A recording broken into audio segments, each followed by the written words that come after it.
Guys, as I said before, I'm not Trevor Phillips' biggest fan, but some of his panel are pretty good. Now, he had on a guy called James Harding who described the dilemma for Donald Trump if he decides to abandon Ukraine and European allies. Have a listen to this. On this, the key point for us is if Mr. Starmer gets on a plane and he goes to Geneva or he goes to Washington or whatever it is, will it make any difference? Do we have clout?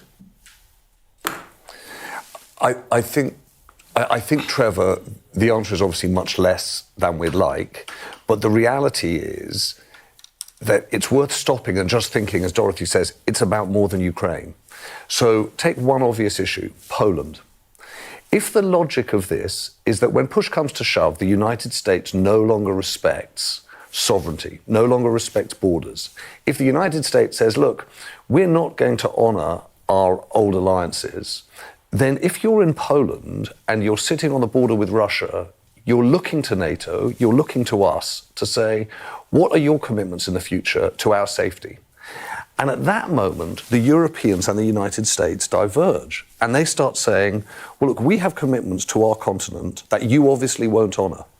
And at that moment, the UK, the Europeans, Paris, Berlin, start thinking very differently about the world. And this is the bit where, as you're embodying, Donald Trump's sort of international press secretary here, I'd say to you, you've got a real problem. You've got a real problem because when the Europeans start asking themselves the question, they'll start looking for a different kind of global diplomacy, one that links with China, one that links with India, one that's not as close to the United States. Okay, well, and he's completely correct. If Donald Trump throws Ukraine under a bus, this sends a message to European allies, I'm not with you. So European allies will realize, well, okay, we can't rely on the United States. So who can we rely on? Well, then they'll reach further afield, as was pointed out here, China. Donald Trump has been trying to convince Europe and other countries around the world to isolate China.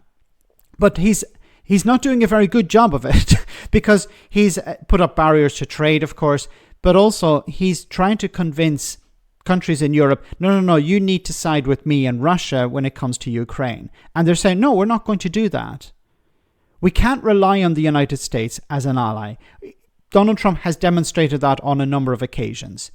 And all they have to do is reach out to China, and China will say, yes, we'll be very happy to sell you weapons and equipment and build better trading connections to you.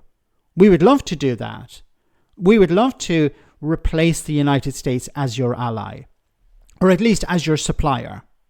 And this would be damaging to not just US industries, but of course the United States on the world stage. It would no longer be the world's policeman. China would be taking over, or at least on a similar level. Donald Trump thinks he's winning here, but he's actually making the situation worse for his country.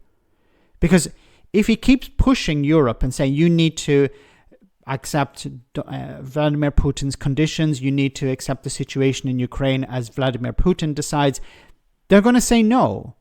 Because as James pointed out, there are countries along the border with Russia who are very concerned, who are very worried about what's going to happen. And they're going to say, no, we want to have a different relationship with the United States. The United States now is not on our side. It has demonstrated that. We have to find an alternative. And if China is saying, look, we will come to your aid, then they're going to grab that with both arms, with both hands. And China is very happy to replace the United States for economic and political reasons. So Donald Trump thinks he may be winning here by strong-arming the Europeans. But all he's going to do is he's going to push them into the arms of China and India. Let me know in the comment section, guys, what you think about this, and I'll see you in the next video.